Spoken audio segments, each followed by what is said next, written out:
si te dijera que hubo una niña en un pueblo escondido entre los cerros de Michoacán que aprendió desde muy pequeña que el silencio era su única forma de sobrevivir? ¿Y si te contara que esa niña creció creyendo que el amor era algo que solo existía en los cuentos y que su propia madre, la única persona que podría haberla salvado, la dejó atrás para siempre? Me llamo Esther Lucero Andrade, tengo 78 años y hoy voy a abrir una herida que nunca cicatrizó del todo. Vivo en Zitácuaro, un rincón del México profundo donde las calles todavía huelen a tierra mojada cuando llueve, donde los vecinos se saludan por nombre y la vida pasa despacio. Pero mi historia nunca fue tranquila. Desde que tengo memoria, aprendí a esconderme. No jugaba como las otras niñas, no corría con trenzas sueltas ni soñaba con muñecas. Yo aprendí desde temprano a leer los pasos de mi papá, a entender si ese día iba a gritar o golpear. Aprendí a no hablar, a no llorar, a no existir. Mi casa nunca fue un hogar. Era una caja cerrada donde los gritos rebotaban contra las paredes. Mi mamá, Soledad,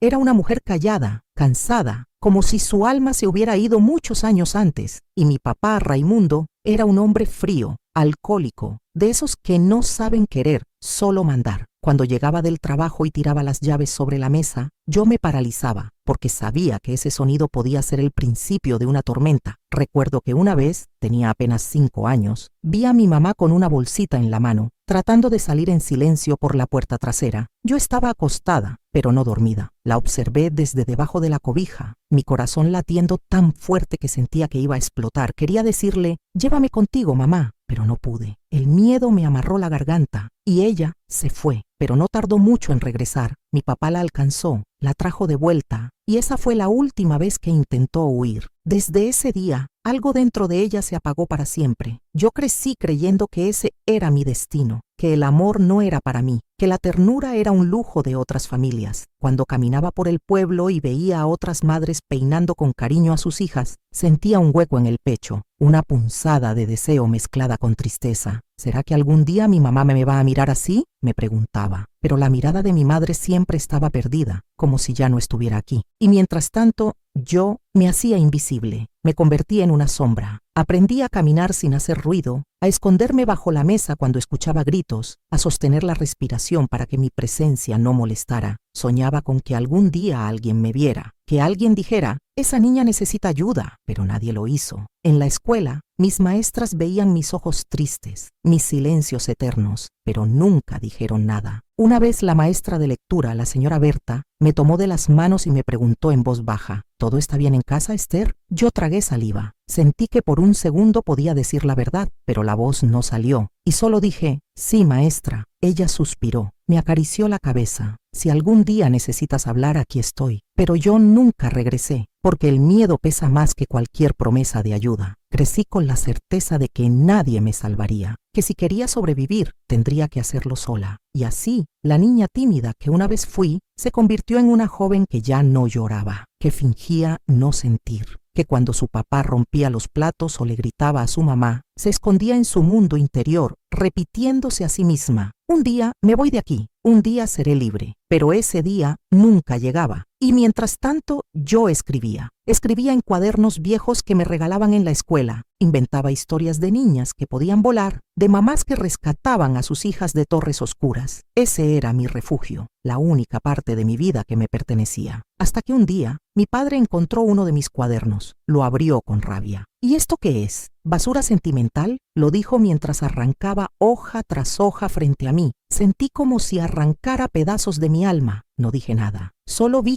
cómo se destruía lo único que me hacía sentir viva. Y mi mamá, ella, solo miró, con esa mirada vacía que lo decía todo. Ya no podía más. Y poco tiempo después, hizo lo que yo jamás imaginé. Se fue, esta vez para siempre. Y no me llevó con ella. Me quedé sola, con él. Y ese fue el principio del verdadero infierno. Pero esta historia no la cuento para dar lástima. La cuento porque sé que, allá afuera, hay muchas mujeres que fueron niñas como yo, que aprendieron a callar, a desaparecer, a sobrevivir en silencio. Y si mi voz puede tocar una sola alma, si puede acompañar a alguien en su dolor, entonces ya valió la pena. Ahora quiero saber, ¿Desde dónde estás escuchando esta historia? Escribe aquí abajo en los comentarios, porque quiero sentir que mi voz llega lejos, que no estoy sola contando esto, que hay corazones dispuestos a escuchar. Y si este relato tocó algo dentro de ti, te invito a darle like al video, suscribirte al canal y compartirlo. Porque esta historia es completamente real, mía, de mi alma. Y porque, a veces, compartir el dolor es el primer paso para sanarlo. Paz y fuerza desde Zitácuaro. Y gracias por quedarte. Después de la primera vez que mi madre intentó huir y fue obligado a quedarse, algo dentro de ella cambió. No fue inmediato, pero lo noté. Su mirada se hizo más opaca, como si la luz en sus ojos se hubiera apagado para siempre. Ya no me acariciaba la cabeza por las noches, ni me tapaba cuando me quedaba dormida. Y yo, aunque era pequeña, entendí que en esa casa el amor era un lujo que no podíamos permitirnos. Los días comenzaron a parecerse tanto entre sí que mi memoria los confunde. Era una rutina de miedo disfrazada de costumbre. Mi madre, silenciosa, caminaba por la casa como si flotara, con pasos medidos, evitando hacer ruido. Mi padre, Raimundo, llegaba cada noche oliendo a pulque, con los ojos enrojecidos, la voz cargada de furia y el alma ausente. Cuando estaba de buen humor gritaba, cuando estaba de mal humor destruía. Yo, Esther, me volví experta en desaparecer. Sabía en qué parte del corredor crujía la madera, qué zonas de la casa eran las más oscuras, dónde podía esconderme si las cosas se salían de control. Recuerdo con claridad el hueco bajo la mesa de la cocina. Ahí me refugiaba con las manos sobre los oídos, esperando que los gritos terminaran. A veces pasaban minutos, a veces horas, a veces toda la noche. A los 6 años, ya conocía el ciclo completo del miedo, el portazo, los pasos arrastrados, el sonido del cinturón deslizándose por los pantalones, los golpes sordos, los lamentos de mi madre ahogados por su dignidad. Era una rutina. Mi infancia estaba construida sobre la rutina del dolor. Nadie lo decía en voz alta, nadie lo nombraba, pero lo sabíamos, todas lo sabíamos, mi madre, yo, incluso él. Una tarde, después de una pelea particularmente fuerte, mi madre se encerró en el baño y no salió por horas. Yo me quedé sentada en el pasillo, con la espalda contra la pared, temiendo lo peor. Cuando finalmente salió, tenía los ojos hinchados y las mejillas marcadas. Me miró de reojo y luego desvió la mirada. No dijo nada. Yo tampoco. En esa casa, las palabras también estaban prohibidas. Fue entonces cuando comencé a escribir. Al principio eran garabatos sin sentido, frases que copiaba de los libros viejos de la escuela. Luego, poco a poco, empecé a inventar. Historias sobre niñas valientes, sobre animales mágicos, sobre madres que volaban para rescatar a sus hijas de castillos oscuros. Cada noche, escribía bajo la cobija con una linterna prestada. Era mi única forma de sentirme libre, de tener control sobre algo, de no volverme loca. Una vez mi madre me sorprendió escribiendo. Me quitó el cuaderno sin decir nada y lo hojeó con desconfianza. No entendía lo que hacía. Me devolvió el cuaderno y dijo en voz baja, «Eso no sirve para nada, hija». Pero no lo decía con crueldad, lo decía con resignación, como si ella también hubiera tenido sueños alguna vez y se los hubieran arrancado. Pero yo no quería rendirme. Escribir era lo único que me mantenía viva. Me aferraba a esas páginas como si fueran mi salvación. A veces imaginaba que alguien las encontraría, que leerían mis palabras y vendrían a sacarme de ahí. Pero eso nunca pasó. Nadie vino. Nadie me salvó. A los 7 años, comprendí que mi madre ya no iba a intentarlo de nuevo. Que esa noche en la que se marchó con la bolsita en la mano fue su último acto de rebeldía. Lo comprendí cuando un día le pregunté con voz temblorosa, «¿Y si nos vamos las dos?». Ella me miró por un largo rato. Tenía los labios resecos y los ojos vidriosos. Finalmente, me acarició la cabeza y susurró, «No tenemos a dónde ir». Esas palabras me perforaron el alma. No teníamos a dónde ir. No teníamos a nadie. Entonces, dejé de preguntar. La escuela era mi único respiro. Allí podía sentarme sin miedo, aprender cosas nuevas, imaginar un futuro distinto. Pero también era un lugar de contrastes dolorosos. Escuchar a mis compañeras hablar de sus padres, de sus meriendas, de sus juegos en familia, me hacía sentir ajena, como si viviera en otro mundo. Un mundo donde el amor existía, pero yo no tenía acceso. Mi maestra de español, la señora Berta, fue la única que pareció ver algo en mí. Me pedía que escribiera cuentos. Me dejaba leer en voz alta. Una vez me dijo: «Tienes una voz, Esther, úsala». Yo no sabía a qué se refería, pero me aferré a esas palabras. Eran como un fósforo encendido en la oscuridad.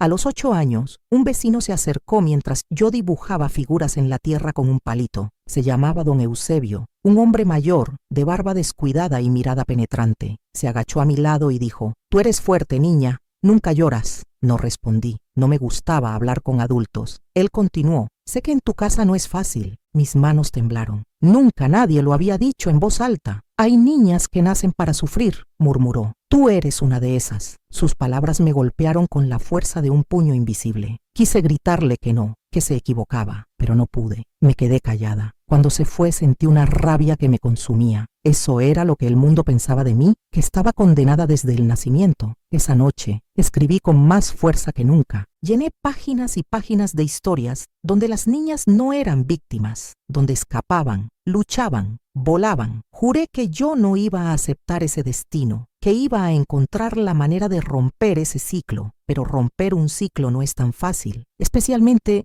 cuando se repite por generaciones. Mi madre había crecido con un padre violento. Me lo dijo una vez, con la mirada perdida: «Tu abuelo era peor». Esa frase se me quedó grabada. ¿Peor que Raimundo? ¿Cómo podía ser? Entonces entendí que mi madre no sabía cómo amar de otra forma, que para ella el dolor era normal, que no sabía que existía algo distinto, y me dolió, porque yo sí lo sabía, aunque fuera solo a través de los libros, de mis historias, de los cuentos que inventaba. Yo sabía que había un mundo diferente, y lo quería para mí, pero mientras tanto tenía que seguir sobreviviendo. Una noche, mi padre llegó más borracho de lo habitual. La casa olía a aguardiente y sudor. Mi madre intentó evitarlo. Le sirvió la cena sin mirarlo, pero él estaba buscando una excusa, y la encontró. Comenzó a gritar, a empujar los platos, a insultarla. Yo me escondí detrás del sofá temblando. Cerré los ojos, pero podía escuchar todo: los golpes, los gritos, el llanto. Cuando todo terminó, salí en silencio. Encontré a mi madre en la cocina, con un paño sobre la frente. Me miró y sonrió con tristeza. Yo quería abrazarla, decirle que nos fuéramos, pero no lo hice, porque ya sabía que no lo haría. Ya no tenía fuerzas, y yo apenas estaba empezando a entender lo que significaba ser fuerte. A partir de ese día, comencé a planear mi propia huida. No sabía cómo, no sabía cuándo, pero lo haría, porque sabía que si no lo hacía, acabaría igual que ella, rota, apagada, muerta en vida. Los años siguientes fueron una espera silenciosa. Esperaba el momento exacto, el día en que pudiera decir: ahora sí. Pero la vida a veces tiene sus propios planes, porque cuando creí que ya había aprendido todo sobre el dolor, algo pasó, algo que me mostró que aún no había visto lo peor. Y eso lo contaré después, porque hay dolores que necesitan ser contados con cuidado. Y este fue el que me rompió por dentro. Hay momentos que parten la vida en dos, momentos que, cuando los recuerdas, sabes que todo lo que vino después fue distinto. El mío llegó una tarde cualquiera, cuando tenía 9 años. El sol aún estaba alto, y por primera vez en mucho tiempo, regresaba de la escuela con el corazón tranquilo. Había leído mi historia en clase, y la maestra Berta me había sonreído con orgullo. Durante el camino a casa, sentí el viento fresco en el rostro y quise pensar solo por un segundo que tal vez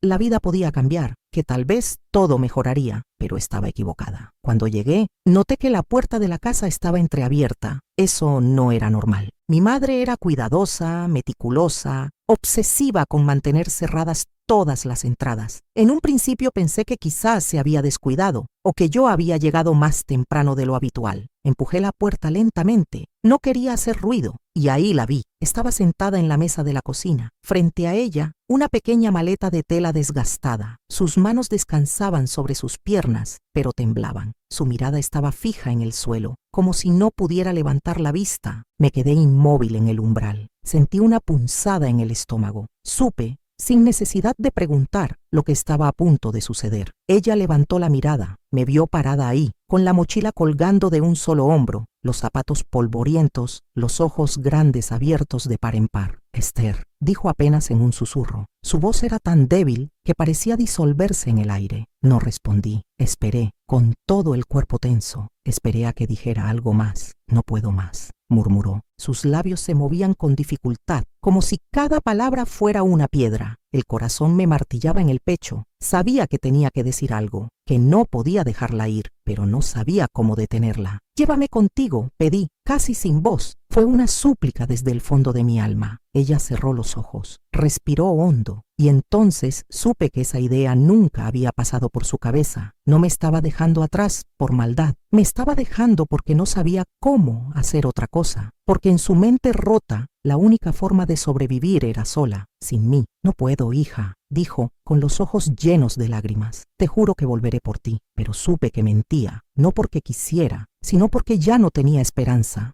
porque había renunciado a todo, incluso a mí. Cuando se levantó y tomó la maleta, quise detenerla, quise correr y abrazarla, quise gritar, pero mi cuerpo no se movió. Me quedé de pie, como una estatua, viendo cómo cruzaba la puerta, cómo desaparecía por el camino de tierra que salía del pueblo. Vi su figura alejarse hasta que se volvió un punto en el horizonte. Y luego, nada. Esa noche no dormí. Me acosté en la cama, mirando el techo de lámina oxidada, esperando que regresara, esperando que abriera la puerta, corriera hacia mí y dijera que todo había sido un error, que no podía irse sin mí. Pero la puerta nunca se abrió y el amanecer llegó. Cuando mi padre despertó y notó su ausencia, la casa se volvió un infierno. Recuerdo que estaba en la cocina, tratando de calentar un poco de café viejo, cuando escuché sus pasos pesados. Abrió la puerta con fuerza y su rostro se transformó en una máscara de furia. ¿Dónde está tu madre?, gritó. Me encogí. Intenté responder, pero mi voz no salía. Te hice una pregunta, carajo. El primer golpe llegó sin aviso. Me azotó la mejilla y caí al suelo. Nos abandonó. La muy perra nos abandonó, pero no nos había abandonado. Me había abandonado a mí, a él no. Él todavía tenía su poder, su fuerza, su violencia. A mí me había dejado sola, vulnerable, a merced de un hombre que no conocía límites. A partir de ese día, las cosas se pusieron peor, mucho peor. La casa cambió. Ya no estaba mi madre para amortiguar los golpes, para cocinar, para fingir una normalidad que nos protegía. Ahora todo era desorden, suciedad, rabia. Mi padre pasaba más tiempo bebiendo. A veces no comía en días, otras veces me obligaba a cocinarle, y si algo no le gustaba, aventaba el plato al suelo. Eres igual de inútil que tu madre, decía. Solo sirves para estorbar. Yo trataba de no responder, de no mirarlo a los ojos, de no provocarlo, pero aún así, cada día era una lotería. Nunca sabía qué versión de él me encontraría al llegar. A veces gritaba, a veces golpeaba, a veces simplemente me ignoraba, lo cual en realidad era el mejor escenario. Pero lo que más me dolía no eran los golpes, era el vacío, la certeza de que ya no había nadie en el mundo que se preocupara por mí. Mi madre se había ido, y aunque prometió volver, nunca lo hizo. Cada tarde, al regresar de la escuela, pasaba por el mismo camino donde la vi irse. Miraba hacia el horizonte, con la absurda esperanza de verla aparecer, pero nunca volvió. Cada día era una repetición del anterior. La misma casa fría, la misma soledad,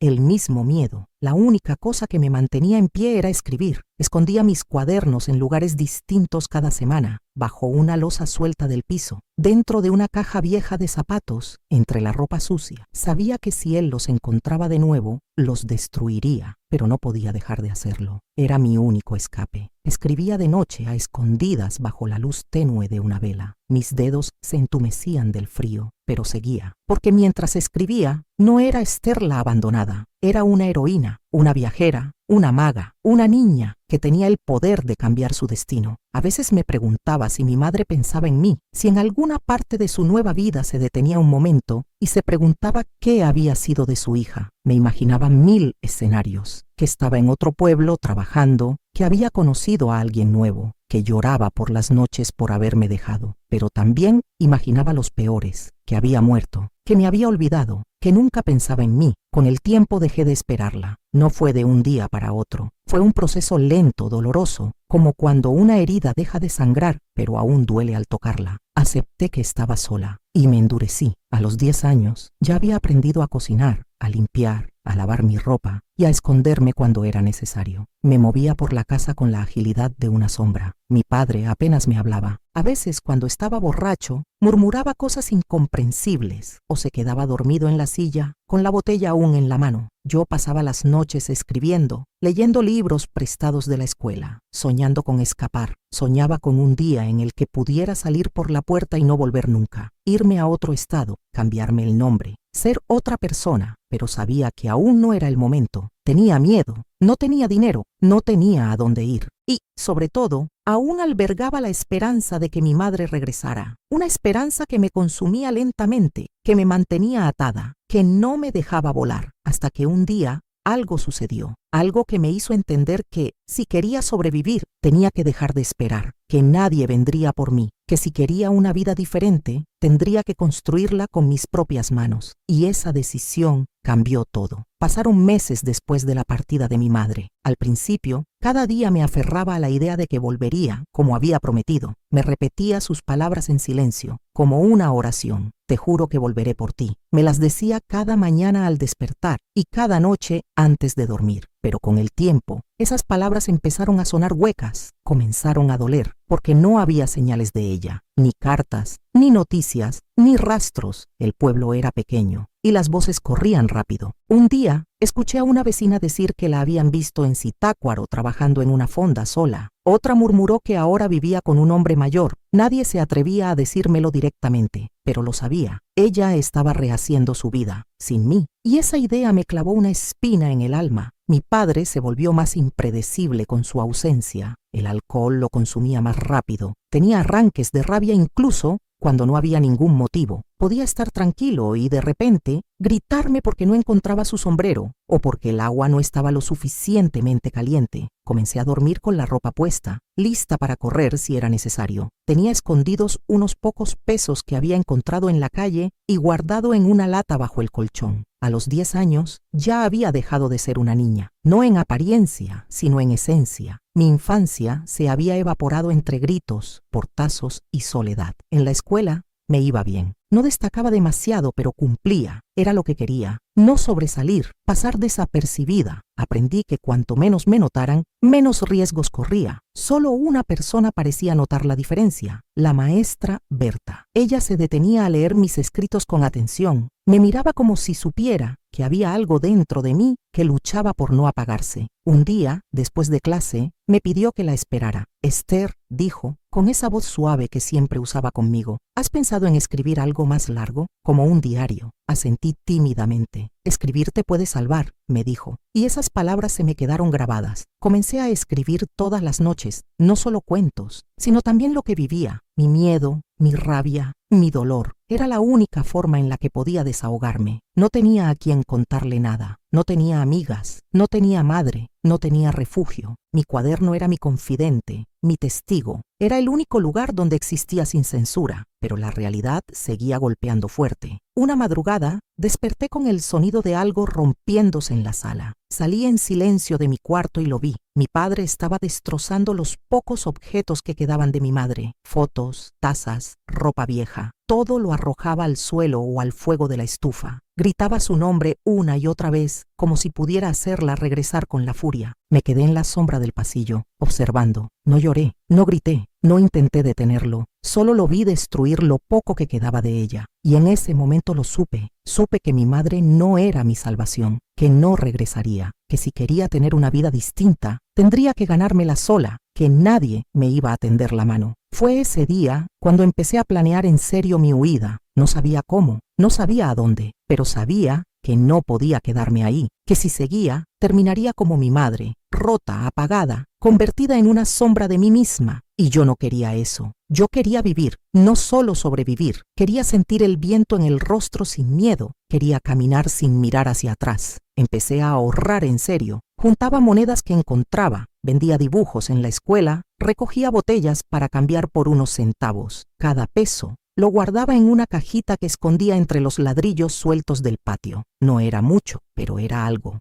un símbolo de esperanza, un paso hacia la libertad. También empecé a observar con más atención los horarios de mi padre, los momentos en los que dormía profundamente, las rutas que tomaban los camiones hacia otros pueblos. Hablaba lo mínimo posible. Me volvía invisible, porque mientras más invisible era, más libre podía planear. Pero entonces ocurrió algo que no esperaba. Un día, mientras estaba sola en casa, llegó una carta. Estaba dirigida a mi padre, pero la reconocí. Era la letra de mi madre. No pude evitar abrirla. Mis manos temblaban. La leí de principio a fin. No decía nada importante, solo que estaba bien, que esperaba que él estuviera bien, que quizá algún día podrían hablar. No mencionaba mi nombre, ni una sola palabra para mí. Fue el golpe final. Esa noche lloré como no lo hacía desde que era una niña. Me encerré en el baño, mordí una toalla para no hacer ruido y solté todo el dolor que llevaba acumulado, porque entendí que no era parte de su nuevo mundo, que me había dejado no por obligación, sino por decisión. Y dolía como nada antes, pero también fue liberador, porque dejé de esperarla. Dejé de mirar hacia la puerta cada vez que escuchaba pasos. Dejé de fingir que todo era temporal. Esa noche decidí que no podía seguir cargando con el abandono de alguien más, que si ella había elegido su camino, yo tenía derecho a buscar el mío, aunque tuviera que hacerlo con los pies descalzos y el corazón roto. En los días siguientes me sentí diferente, más ligera de alguna forma, como si al soltar esa esperanza me hubiera quedado espacio para algo nuevo, para una chispa de valentía que hasta entonces había estado escondida. Volví a escribir con más fuerza. Mis historias ya no eran solo sobre escapes, ahora eran sobre reconstrucción, sobre niñas que encontraban su voz después del silencio. Y entonces sucedió algo que me mostró que mi plan no podía esperar más. Una tarde, al volver de la escuela, mi padre me esperaba en la entrada. Tenía una botella en una mano y mi cuaderno en la otra. Lo había encontrado. Me lo mostró con una sonrisa torcida. Así que ahora escribes sobre mí, dijo. Intenté explicarle que no era sobre él, que eran historias inventadas, pero no me escuchó. Rasgó las hojas una por una frente a mí, escupiéndome insultos. Me empujó contra la pared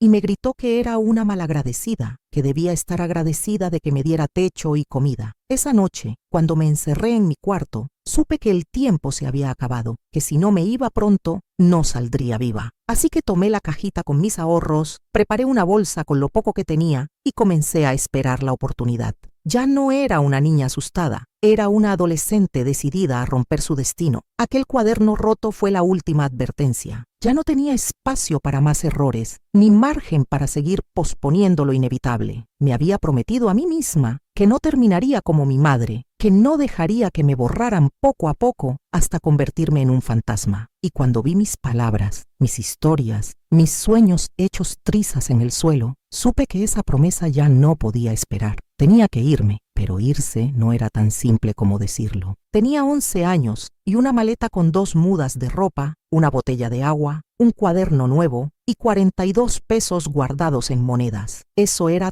todo lo que poseía. Eso y el miedo, un miedo que me acompañaba como una sombra constante, que me susurraba al oído cada noche que no lo lograría, que no tenía a dónde ir, que si escapaba mi vida sería aún peor. Pero también tenía otra cosa, una voz interior que me repetía, más fuerte que el miedo: no puedes quedarte aquí. Pasé semanas esperando el momento ideal, observando los movimientos de mi padre, sus rutinas, los días que bebía más, las noches en las que se quedaba dormido en el sofá sin enterarse de nada. Analicé cada detalle. Me preparé como si fuera una operación secreta. No podía fracasar. No podía permitirme volver con las manos vacías. No podía permitir que él supiera que me había escapado. Fue un viernes por la noche. Recuerdo que había llovido todo el día. El suelo de tierra estaba lodoso. Los charcos reflejaban el gris del cielo. Mi padre había estado bebiendo desde temprano. La botella de mezcal estaba a la mitad cuando me acosté fingiendo estar cansada. Lo observé desde la rendija de la puerta. Tenía los ojos pesados. Murmuraba cosas que no entendía. Finalmente, se recostó en el sofá y se quedó inmóvil. Esperé 2 horas, lo suficiente para asegurarme de que roncaba, de que no estaba fingiendo, de que no despertaría. Tomé mi bolsa, el cuaderno y los 42 pesos. Salí descalza para no hacer ruido, con los zapatos colgados del hombro. Cerré la puerta con cuidado. El corazón me latía tan fuerte que temía que los vecinos lo escucharan. Caminé por las calles oscuras del pueblo, con pasos rápidos y nerviosos,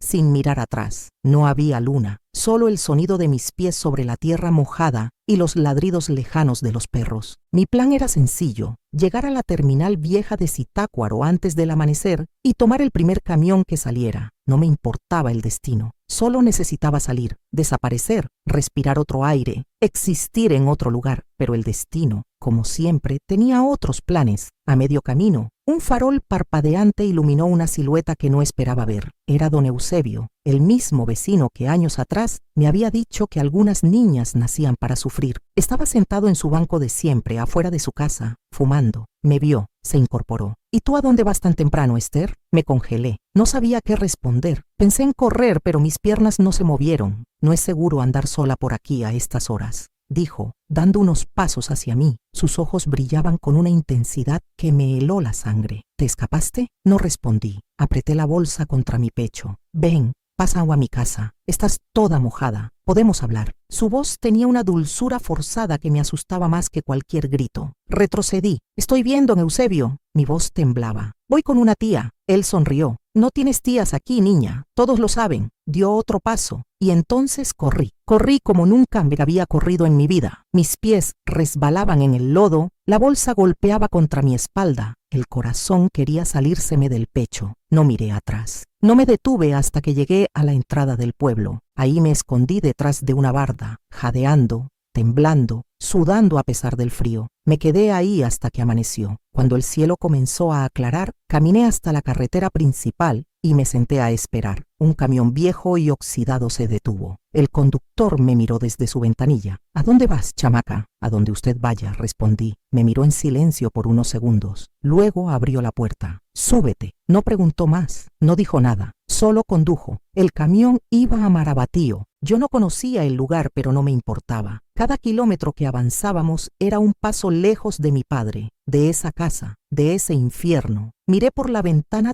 todo el camino sin hablar. Tenía los ojos ardiendo de cansancio, pero no podía dormir. No quería cerrar los ojos y que todo desapareciera como un sueño. Llegamos al mediodía. Bajé del camión sin saber qué hacer. No tenía un plan más allá de ese punto. Caminé por las calles buscando algo, lo que fuera. Vi una panadería. Entré y pregunté si necesitaban ayuda. La señora que atendía me miró de arriba abajo. ¿Cuántos años tienes? 15. Mentí. ¿Y tus papás? Murieron. Me miró con desconfianza, pero luego suspiró. Puedo darte comida a cambio de que barras y laves los trastes, pero nada de dormir aquí. ¿Entendido? Asentí. Y así, por primera vez en mi vida, empecé a trabajar. Dormía en un callejón detrás de la iglesia sobre cartones. Comía pan duro y agua de olla. Lavaba platos hasta que me sangraban las manos, pero era libre. Y esa libertad, aunque precaria, era mía. Nadie me gritaba, nadie me golpeaba, nadie rompía mis cuadernos. Escribía cada noche en una libreta que encontré en la basura, historias de mujeres que renacían, de niñas que escapaban de dragones. A veces escribía sobre mí,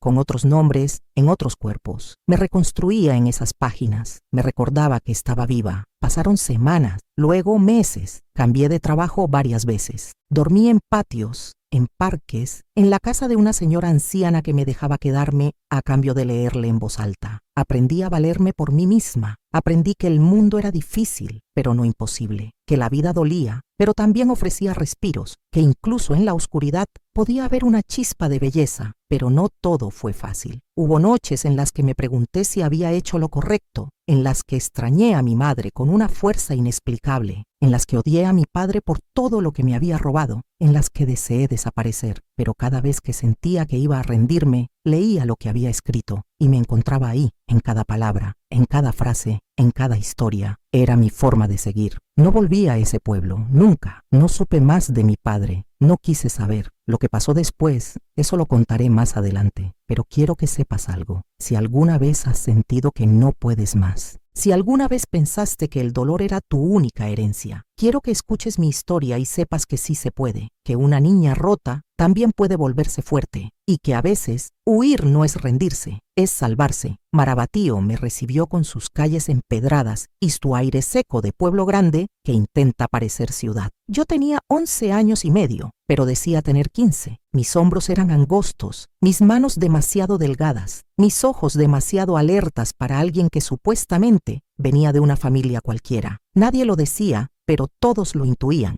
Yo era una niña sola, sin respaldo, sin papeles, sin historia oficial. Y en el fondo, eso me hacía invisible para el sistema. Nadie me buscaba, nadie me exigía nada, nadie me ofrecía nada. Trabajé en aquella panadería apenas 3 semanas. La señora Rosa, que me había recibido a regañadientes, terminó echándome cuando descubrió que no tenía ningún pariente. Dijo que no quería problemas con la policía, que no podía alimentar a una niña callejera. Me dio una bolsa con 3 conchas duras, 5 pesos y una mirada de lástima que me quemó más que cualquier golpe. Me fui sin decir nada, como siempre. Dormí esa noche en la entrada de una papelería. Me acurruqué entre cartones, abrazando mi cuaderno como si fuera una extensión de mi cuerpo. Escuché a lo lejos el bullicio del bar que quedaba a la vuelta, las risas de hombres ebrios, los motores de las combis, los pasos apurados de los que volvían tarde a casa. Yo no tenía a dónde volver. Mi casa era el mundo. Y el mundo era frío. A la mañana siguiente, busqué otro lugar donde pudiera trabajar. Caminé por horas, preguntando en fondas, puestos, farmacias. La mayoría me miraba con sospecha. Algunos me preguntaban por mis padres, otros solo decían no, con un gesto seco. Me sentí pequeña, sucia, desplazada. Pensé en volver al pueblo, pero el recuerdo de la voz de mi padre, de sus manos rompiendo mi cuaderno, me ató los pies al asfalto. No podía regresar. No quería regresar, tenía que seguir. Fue en una de esas caminatas, cuando ya el sol se posaba en lo más alto del cielo, que una mujer mayor me vio desde su tienda de abarrotes. Tenía el cabello blanco recogido en un chongo y la piel llena de arrugas como raíces. Me llamó con la mano. Me acerqué con cautela. ¿Estás sola?, preguntó. Asentí. ¿Tienes hambre? Volví a asentir. Me extendió una torta envuelta en papel. Si me ayudas a barrer el frente y acomodar las cajas, puedes comer aquí. No tengo cama para ofrecerte, pero al menos tendrás panza llena. Su nombre era Carmen. Vivía sola desde que su esposo había muerto. Y su único hijo vivía en Morelia. No preguntó mucho más, solo me dio una escoba y me indicó por dónde empezar. Así comenzó una rutina inesperada. Cada día llegaba antes de las 7, barría el frente de la tienda, sacaba las cajas de los refrescos, ayudaba a poner los frascos de dulces sobre el mostrador. A cambio, ella me daba un plato de comida caliente y me dejaba dormir en el corredor bajo el alero, envuelta en una cobija vieja. Durante los primeros días no hablábamos mucho. Ella no era una mujer afectuosa, pero sí justa. Me observaba con atención, como si intentara entender por qué una niña como yo estaba sola en ese lugar. Una tarde, mientras lavaba unos trastes en una cubeta, me preguntó: ¿Tú por qué te fuiste? No supe qué responder. Me encogí de hombros. A veces irse es la única forma de no morir por dentro, dije. Ella no dijo nada más, pero me ofreció un té caliente, y en ese gesto hubo más ternura que en toda mi infancia. Con el tiempo, le conté parte de mi historia, no todo, solo lo necesario. Le hablé de los gritos, del miedo, del abandono. Ella escuchó en silencio. Yo también fui niña una vez, Esther, y también me quedé sola antes de tiempo, murmuró. Esa noche me prestó un colchón viejo para que durmiera dentro de la tienda. No quiero que te roben, dijo, y supe que empezaba a confiar en mí. La señora Carmen se convirtió en mi primera figura materna después de mi madre. No era cariñosa, no me abrazaba, no me decía que me quería, pero me cuidaba a su manera. Me enseñaba a contar el cambio, a clasificar los productos, a leer las etiquetas. Me regañaba cuando me equivocaba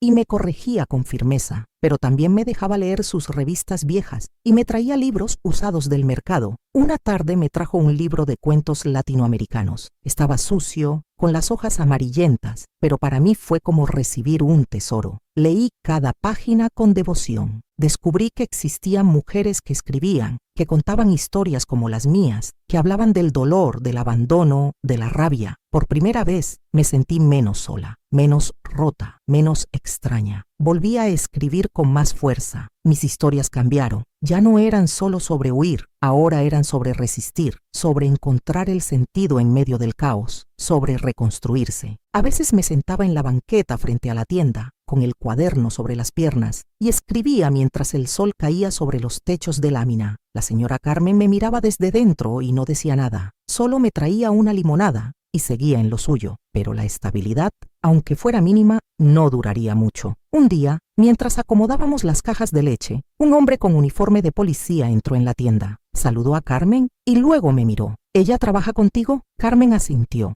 ¿Tienes algún documento de ella? Carmen se tensó. Es solo una ayudante. No es fija. No hace falta. El policía frunció el ceño. Nos llegó un aviso de una niña desaparecida. Queremos verificar. Mi corazón se detuvo. Pensé en correr, pero mis piernas no respondieron. Carmen lo notó. Ella no es la que buscan. Es huérfana. Vive conmigo. El policía me observó. ¿Cuál es tu nombre completo? Dudé un segundo. Esther Lucero Andrade. Respondí con voz firme. ¿Y tus papás? Murieron en un accidente hace 2 años. El policía me miró por un largo momento. Luego asintió. Muy bien. Pero si llega a pasar algo, tú eres la responsable, señora Carmen. Ella no respondió. Solo esperó a que se fuera. Cuando el policía se alejó, Carmen me miró con dureza. Te quedas esta noche, pero mañana no quiero problemas. Si llegan a buscarte, no puedo mentir otra vez. Sentí un nudo en el estómago. La estabilidad se desmoronaba otra vez, como siempre, como en cada lugar al que llegaba. Esa noche no dormí. Me senté junto a mi cuaderno y escribí sin parar. Sentí rabia, frustración, cansancio. Me pregunté por qué el mundo no tenía un rincón para mí, por qué cada vez que parecía haber un respiro,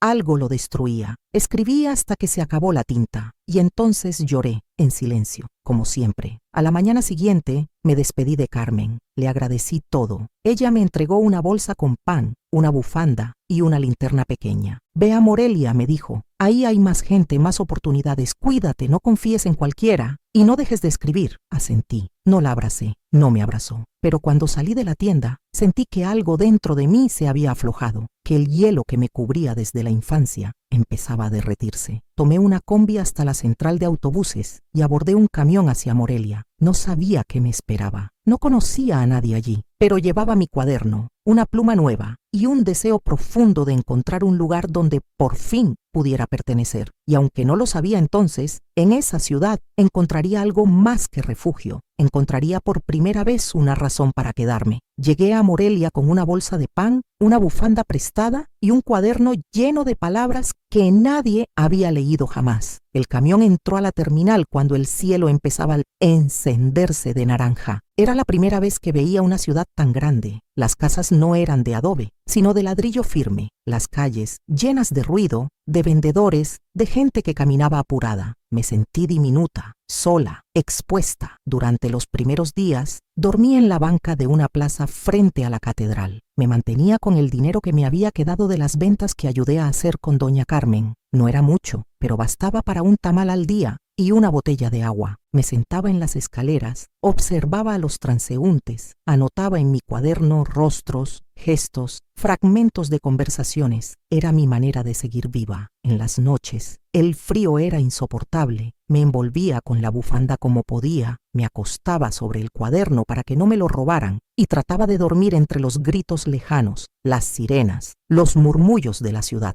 A veces me despertaba sobresaltada, convencida de que mi padre estaba cerca, que me había encontrado, que me iba a arrastrar de vuelta. Pero solo era el miedo que seguía metido en mis huesos, incluso a kilómetros de distancia de aquel infierno. El tercer día en Morelia, intenté pedir trabajo en un café. Me acerqué con la voz temblorosa. Pregunté si necesitaban a alguien para limpiar. El dueño me miró de arriba abajo, desconfiado. ¿Y tu familia? Murieron. Mentí. Frunció el ceño. Aquí no contratamos menores. Lo siento. Me alejé, sintiendo esa mezcla amarga de vergüenza y rabia que conocía también. Después de varios intentos fallidos, conocí a Luisa. Tenía unos 20 y tantos años, el cabello rizado y un acento que no pude ubicar. Me encontró sentada en una banca escribiendo. ¿Qué haces sola aquí?, me preguntó sin rodeos. Dudé. No sabía si debía confiar en ella, pero había algo en su mirada, algo honesto. Le conté un resumen de mi historia. No lloré. No necesitaba hacerlo. Las palabras salieron secas, como si las contara desde otro cuerpo. Luisa trabajaba en una biblioteca comunitaria en la colonia Ventura Puente. Me ofreció quedarme allí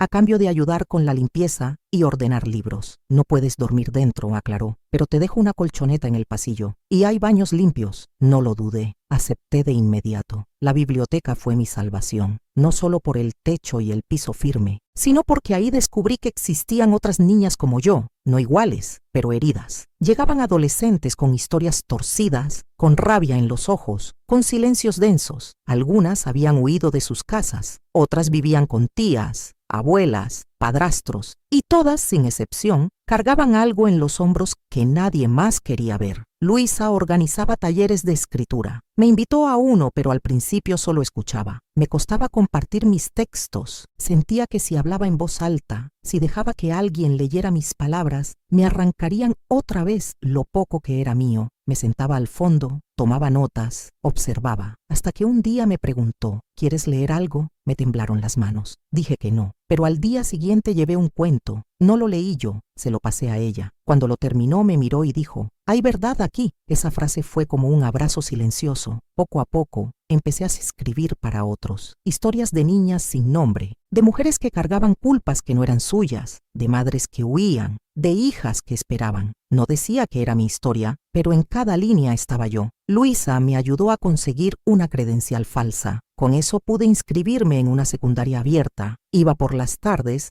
después de limpiar la biblioteca. No hablaba mucho. Aún me costaba confiar, pero estudiaba con devoción. Aprendía como si cada dato fuera una cuerda que me sacaba del pozo. Una tarde, mientras ordenaba los estantes de historia, una señora mayor se me acercó. Se llamaba Concepción y buscaba libros para su nieto. Me miró con detenimiento. «Tú no eres de aquí, ¿verdad?». Negué con la cabeza. «Vengo de un pueblo de Michoacán», respondí. Ella asintió. «Se te nota en los ojos. Hay algo en ti, como si vinieras de muy lejos, pero no solo en distancia». Esa frase me acompañó durante días, porque sí, venía de muy lejos, de un abismo, de una infancia enterrada, pero estaba aquí, y eso debía significar algo. Concepción empezó a visitar la biblioteca más seguido. Me traía galletas, me preguntaba por mis lecturas. Un día me llevó un cuaderno nuevo, de tapa dura. «Para que no pierdas tus palabras», dijo. Me conmovió más de lo que pude decirle. Gracias a ella empecé a escribir de otra forma, más larga, más profunda. Empecé a contar mi historia, por primera vez sin cambiar nombres, sin esconder tanto. Cada página dolía, pero también curaba, como limpiar una herida infectada. Sabía que tenía que sacar el pus si quería sanar. Durante meses viví así, entre libros, letras y fragmentos de una rutina que por fin me daba algo de sentido. No era felicidad, pero era algo parecido a paz. Por las noches aún tenía pesadillas. A veces despertaba sudando, gritando, recordando los gritos de mi padre, la maleta de mi madre, las manos de don Eusebio. Pero por primera vez, al despertar, había un techo firme, una taza de café caliente, una persona que me miraba sin juicio. Luisa me propuso participar en un concurso de cuentos juveniles. Dudé. Sentía que no tenía derecho, que mi historia era demasiado sucia,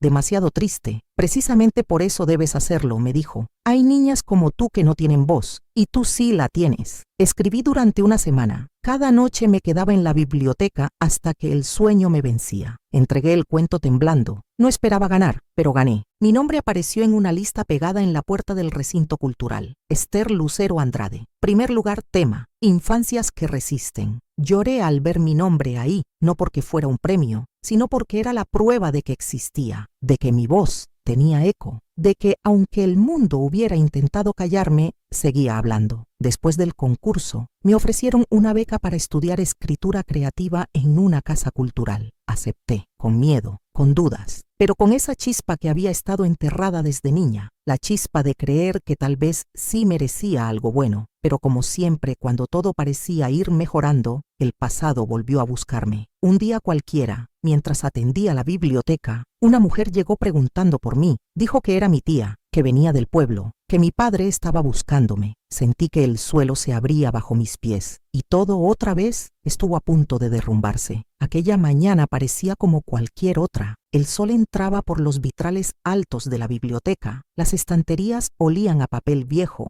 y a café recién hecho. Yo estaba ordenando los libros de la sección de literatura infantil cuando escuché la voz de Luisa llamándome desde la recepción. Me pareció extraño su tono. No era urgente, pero sí contenido, como si no quisiera alarmarme. Cuando llegué al mostrador vi a una mujer alta, de unos 50 años, con el cabello canoso recogido en una trenza. Llevaba un bolso de piel desgastado y una carpeta bajo el brazo. Me miró como si me reconociera de inmediato, pero yo no la había visto nunca. —¿Esther Lucero Andrade? —preguntó. Asentí, sin soltar la libreta que llevaba en la mano. —Soy tu tía, hermana de tu madre. Su voz era suave, pero sus palabras cayeron sobre mí como un peso que no esperaba cargar nunca más. Por un segundo, no supe si gritar, correr o fingir que no entendía. —No tengo tías —respondí con firmeza. Me temblaban los dedos, pero sostuve su mirada. Ella respiró hondo. —Lo sé, no me conoces, pero tu papá está enfermo y quiere verte. Sentí un nudo apretarse en el estómago. Hacía años que no oía esa palabra. Papá, una sílaba tan corta y tan cargada de veneno. Luisa me miró en silencio. Yo podía ver en sus ojos la misma duda que me atravesaba. —¿Quién te dijo dónde encontrarme? —pregunté. La mujer abrió la carpeta. Tu nombre salió publicado en el concurso de cuentos. Lo vio alguien del pueblo. Me pidió que viniera. Me sentí desnuda, expuesta, como si todas las paredes que había construido en esos años se derrumbaran en segundos. —No quiero verlo —dije en voz baja—. No hay nada que hablar con él. Ella pareció esperarlo. No te pide perdón, no viene a justificar nada, solo dice que quiere verte antes de morir. Me reí por dentro. ¿Morir? ¿Y qué? ¿Qué esperaba? ¿Redención? ¿Consuelo? No tengo nada para él, respondí. Ni una lágrima, ni una palabra. Nada. La mujer asintió. No intentó convencerme, solo dejó una hoja doblada sobre el mostrador.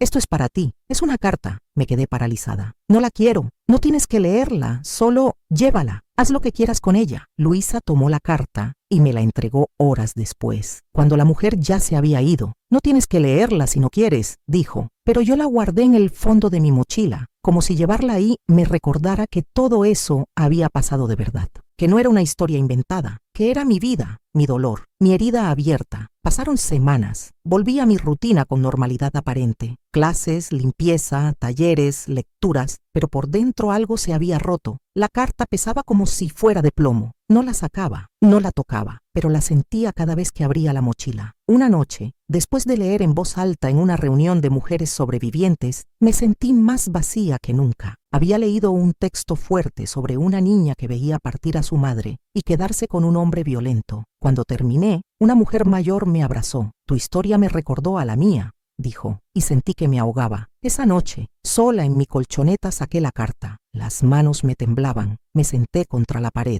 La abrí. Solo eran unas pocas líneas, escritas con letra temblorosa. Esther, no sé cómo empezar esto. No sé si merezco que leas estas palabras. Sé que te hice daño. Sé que te dejé sola. Y también sé que tu madre se fue porque yo la rompí. No tengo excusas. Solo quería decirte que aunque no supe cómo hacerlo, te pensé todos los días. Nunca fui un buen padre, ni siquiera un hombre decente, pero aún me queda esta última oportunidad de decir que lo siento. Si algún día decides perdonarme, estaré en casa, esperando. Si no, lo entiendo. R. Eso fue todo. No había fechas, ni preguntas, ni ruego. Solo esa frase. Si algún día decides perdonarme, cerré la carta con las manos heladas. Lloré en silencio. No por él, sino por mí, por la niña que aún llevaba dentro, la que una vez se escondía bajo la mesa, la que soñaba con que su padre la llamara por su nombre sin hacerla temblar, la que se quedó sola frente a una maleta vacía. No lo odiaba. Ya no. Había pasado demasiado tiempo, pero tampoco lo perdonaba, porque el perdón, entendí, no es un regalo que se da por lástima, es un proceso, una reconstrucción, y yo aún estaba en ruinas. Guardé la carta, no la quemé, no la tiré, solo la metí en una caja junto con mis primeros escritos, parte de mi historia, parte de la verdad que nunca conté. Días después, Concepción me regaló una foto enmarcada. Era un dibujo de una mujer con alas, hecha de palabras. La vi y pensé en ti, me dijo. Tú escribes para volar. Esa frase me rompió, porque sí, cada palabra era un intento de volar, de escapar, de recomponer mis alas rotas. Luisa me abrazó esa noche, por primera vez. No tienes que volver, me dijo. No le debes nada a nadie. Y lloré, lloré como no lo hacía desde niña, no por dolor sino por alivio. No volví al pueblo, no lo vi morir, no fui al entierro, pero cada tanto cuando la vida me parece imposible releo esa carta y recuerdo quién fui y me abrazo con palabras, porque escribir fue, es y será mi forma de sanar. No fue de un día para otro, no hubo un momento específico, ni una frase reveladora, ni una noche mágica en la que todo cambió, pero sí hubo un proceso, una especie de desprendimiento lento, doloroso y liberador. Un día, sin darme cuenta, dejé de pedir perdón por existir, por estar, por ocupar espacio, por respirar. Pasé tanto tiempo encogida, callada, escondida detrás de cuadernos, de escobas, de bibliotecas, que cuando empecé a hablar en voz alta, mi propia voz me sorprendía. Me escuchaba decir no quiero o no me gusta y me parecía estar escuchando a otra persona, pero era yo, esa yo que había estado silenciada desde los 6 años, desde aquella vez que me escondí bajo la mesa mientras los gritos de mi padre le rompían el alma a mi madre. Fue en uno de los talleres de escritura para mujeres en situación de vulnerabilidad donde me enfrenté por primera vez a lo que significaba ocupar un lugar. Luisa nos pidió que escribiéramos una carta a nuestra niña interior. Al principio no supe qué decir. ¿Qué podía decirle a esa niña que temblaba de miedo en la cocina mientras su madre la dejaba atrás? ¿Qué podía decirle a la niña que escribía cuentos en hojas escondidas bajo la cama? Pero esa noche me senté con el cuaderno nuevo que me había regalado Concepción y escribí: querida Esther, no fue tu culpa, nunca lo fue. No fuiste tú quien hizo que mamá se fuera. No fuiste tú quien provocó la rabia de papá. No fue por tus dibujos, ni por tus historias, ni por tus silencios. No merecías el abandono, ni el miedo, ni el frío. Merecías amor. Y aunque nadie te lo dijo entonces, hoy te lo digo yo, estás viva. Y eso es una victoria. Lloré mientras escribía. Lloré tanto que las letras se mancharon, pero no me detuve. Porque esas palabras no eran para una niña ficticia, eran para mí, para esa parte de mí que había quedado congelada, olvidada, sin voz. Desde ese día empecé a hablarme con más cuidado, a corregir los pensamientos que me decían no sirves o no puedes. Me llevaba tiempo, pero lo intentaba. Cuando cometía errores no me insultaba, me decía estás aprendiendo. Cuando me miraba al espejo y no me gustaba lo que veía, me repetía tu cuerpo ha sobrevivido a la guerra. La guerra, eso era. Toda mi vida había sido una batalla por existir sin ser destruida. Y ahora, por primera vez, me daba permiso de existir sin tener que pelear cada segundo. Concepción, que ya se había convertido en una presencia constante en mi vida, me propuso dar una charla en su grupo de lectura. ¿Podrías hablar sobre tu historia, sobre cómo la escritura te salvó? Al principio me negué. ¿Quién soy yo para hablar de salvarme?, le dije. Ella me miró con paciencia. Eres una sobreviviente, eso basta. La charla fue en un salón pequeño de la Casa de la Cultura. Había unas 20 mujeres, algunas jóvenes, otras mayores, todas con algo en común en la mirada, heridas que no se ven. Me senté frente a ellas, con el corazón latiendo como tambor, y hablé. No conté cada detalle, no hacía falta, pero hablé de mi madre, de mi padre, de los cuadernos rotos, de la niña que soñaba con volar. Cuando terminé, hubo un silencio largo. Luego, una mujer mayor se acercó y me abrazó. No dijo nada, solo me abrazó con fuerza. Y en ese gesto, sentí algo parecido a sanación. Empecé a hacer eso más seguido, a contar mi historia, a escribirla, a compartirla. No para inspirar, no para dar lecciones, sino para liberar, porque cada vez que hablaba, me sacaba una espina del alma. Con el tiempo, otras mujeres comenzaron a buscarme, me escribían, me contaban sus historias, me decían, yo también fui esa niña, o yo también crecí con miedo, y entendí que no estaba sola, que nunca lo estuve, que mi dolor tenía ecos en muchas otras vidas. Un día recibí una carta desde Zitácuaro. Era de una mujer que había sido vecina nuestra cuando yo era pequeña. Decía que mi padre había muerto, que durante los últimos meses de su vida se dedicó a cuidar el jardín que mi madre alguna vez había plantado, que hablaba solo, que murmuraba mi nombre, que dejaba la puerta abierta por las noches, como esperando que alguien llegara. No sentí tristeza, no sentí alivio, sentí cierre, como si una página se hubiera terminado de escribir. No respondí la carta, no fui al pueblo, pero esa noche escribí por última vez sobre él. Cerré ese capítulo, le puse un punto final. Poco después, Luisa me animó a presentar mis cuentos a una editorial independiente. Yo dudaba, sentía que mis palabras no tenían el peso suficiente, pero lo hice. Y meses después recibí la noticia. Querían publicar mi primer libro, Infancias sin sombra, lo titulé, porque todas esas niñas que habíamos aprendido a vivir en la oscuridad merecíamos un lugar al sol. El día de la presentación, Concepción estaba en primera fila, Luisa también. Cuando subí al pequeño escenario y tomé el micrófono, respiré hondo. Miré al público y dije, soy Esther Lucero Andrade, y esta es mi historia, pero también es la historia de muchas, de quienes fueron silenciadas, de quienes fueron olvidadas, de quienes aprendieron a escribir cuando hablar ya no era seguro. Este libro es para nosotras, para que nadie más tenga que pedir perdón por existir. La ovación fue tímida pero sincera. Me bajé del escenario temblando pero firme, y esa noche al llegar a casa me miré al espejo. No vi a la niña rota, vi a una mujer con cicatrices, pero viva, y decidida a no callar nunca más. Durante muchos años creí que la escritura era mi escondite, mi refugio, el único lugar donde podía existir sin ser castigada por ello. Me aferré a las palabras, como quien se agarra a una tabla en medio del naufragio. Escribir era una forma de resistir. Pero hoy lo sé con certeza. Escribir no solo me salvó, me reconstruyó. Cuando miro hacia atrás a la niña que fui, a la Esther de 8 años escondida bajo la mesa, mientras Gitu, su padre, gritaba, no la veo solo con lástima, la veo con respeto, porque esa niña sobrevivió cuando todo alrededor de ella parecía estar hecho para destruirla. La veo con ternura, porque no entendía por qué su madre la dejaba atrás, y con orgullo, porque aún con miedo, con frío, con hambre siguió soñando. Hoy tengo 78 años. No tengo hijos, no tengo familia biológica, pero tengo una familia que elegí. Mujeres que como yo se atrevieron a hablar, a escribir, a salir del silencio. He publicado 5 libros, he dado charlas en comunidades rurales, en cárceles de mujeres, en talleres para sobrevivientes, y en cada uno de esos espacios vuelvo a encontrarme con aquella niña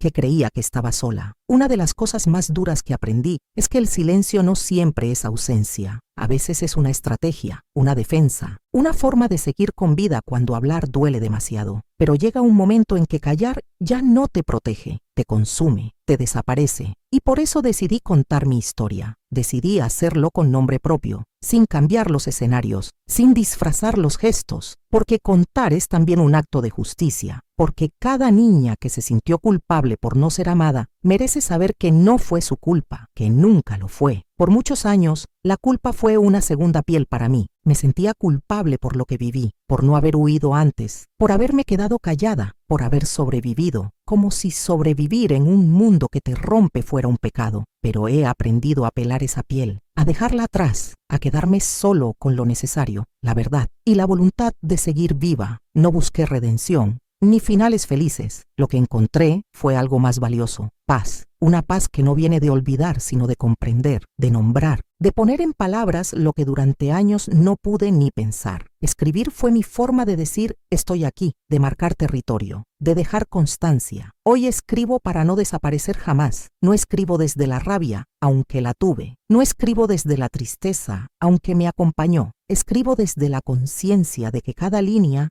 es una pequeña victoria, cada testimonio, una grieta en el muro del silencio, cada mujer que se anima a contar lo suyo, una antorcha encendida en la oscuridad. A quienes me escuchan les digo esto, no es tarde. No importa si tienes 80 años y nunca hablaste, si guardaste en tu pecho historias que te hicieron temblar en la noche, si aún sueñas con aquello que no fue, no es tarde. El dolor no caduca, pero tampoco lo hace la posibilidad de liberarse de él. A ti, que tal vez fuiste esa niña que nadie vio, a ti, que creciste sintiendo que eras un estorbo, a ti, que tuviste que fingir que no dolía. Hoy te digo, no tienes que seguir fingiendo. Tu historia importa, tu voz importa, tu existencia importa. Y si estás aquí, si llegaste hasta el final de este testimonio, entonces ya diste el primer paso. Has escuchado, has sentido, te has permitido acompañarme en este viaje. Y por eso te invito a dejar en los comentarios esta frase. También merezco existir sin miedo. Escríbelo para ti, para las que no pudieron, para las que aún no pueden, para las que vendrán. Y si esta historia te tocó, te hizo recordar, te hizo pensar, te pido que la compartas, porque tal vez hay alguien más, ahora mismo, sintiéndose sola en algún rincón del mundo. Tal vez hay una Esther allá afuera, con un cuaderno en las manos y el corazón en 1000 pedazos, esperando una señal. Sé esa señal. Suscríbete al canal si quieres seguir escuchando historias reales, crudas, humanas como esta. Porque este espacio es para eso, para narrar lo que nadie quiere mirar, para darle voz a quienes fueron obligadas a callar. Y antes de terminar, quiero que sepas que este video, esta historia, esta narración que acabas de escuchar es completamente de autoría propia. No ha sido tomada de ningún libro ni de ningún medio. Es el testimonio íntimo y auténtico de una vida real, escrita con el alma, con las cicatrices y con el respeto que merece cada palabra dicha. Gracias por llegar hasta aquí. Gracias por sostener esta voz. Y si algo de lo que escuchaste hoy te hizo sentir menos sola, entonces ya valió la pena. Nos encontraremos en la próxima historia. Pero mientras tanto, no dejes de escribir la tuya.